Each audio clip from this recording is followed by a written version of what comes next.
What's up, everyone? Welcome to the Power Play with CJ. Today we're going to focus in on Wilkes-Barre Scranton Penguins left winger Big Dog Tangradi, one of the top prospects in the Pittsburgh organization. Product of Philly, going from Philly to Pittsburgh is kind of a rivalry jump. Equivalent of a kid from Boston get drafted by Montreal, but good analysis. He's a Twitter star in the NHL communities. Tangradi Trivia was a kind of a cult following. He's pretty good with the social network and connected with the fans. Something you really like to see from NHL or NHL prospects. A little background on Tangradi, like I said, from Philly, so an American kid, played for the U.S. the World Juniors in 2008-2009, had 3 points in 6 games, and notoriously clipped a Canadian player with a stick from the bench after a goal. Kind of, whoops, didn't mean to do that. Something I'm sure he regrets, and he's tweeted about it since. Every time they play each other, kind of gets mentioned.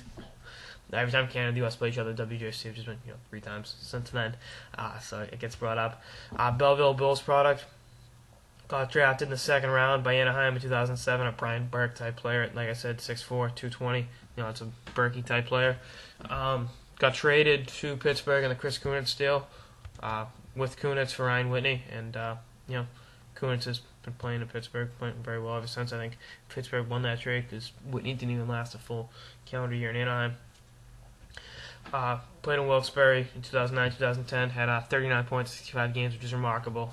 A very good season for a rookie making his first year in professional hockey.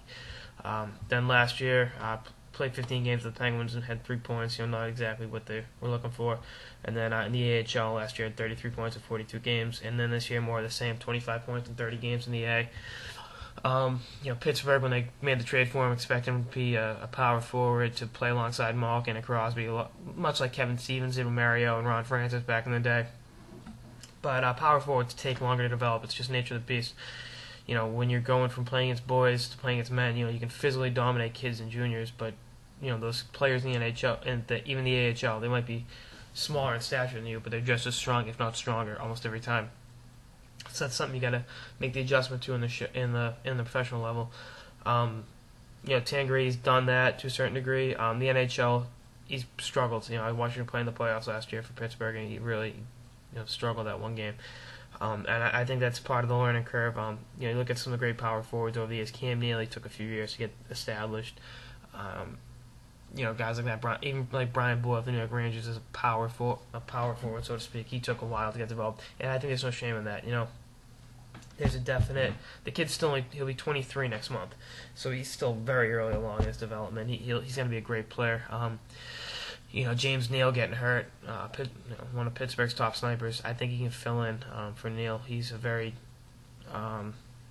similar player, not as refined offensively with his shot, but in terms of toughness, he's on par with them with Neal.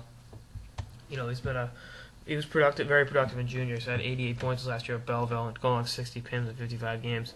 So he's a tough kid. He's big, he's strong, and he can push you around. That's what you want to see. I don't know what else to say about him. I like the fact that he social networks a lot with the fans. A lot of people view that as a distraction of a potential NHL career. But connecting with the fans is a very important thing, I think, and he's done that great, ever since he was with Belleville. And, last year took that elbow to the head, which was something you really don't want to see against, was it Colton Gillies or some goon? It's not something you really want to see ever, especially to a young, talented American player like this kid is. But he's still a very... Trevor Gillies. My apologies to the Minnesota Wild's Colton Gillies. I sincerely apologize.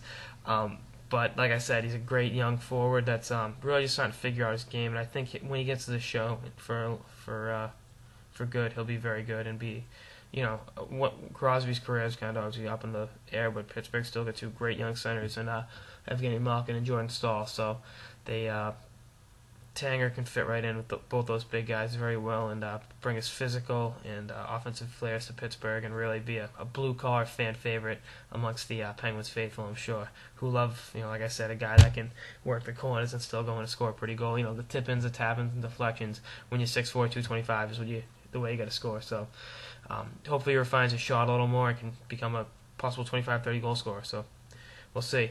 That's it for the Power Play with CJ. Prospect Profile Big Dog Tangradi of the Pittsburgh Penguins. Stay tuned for more episodes throughout the season.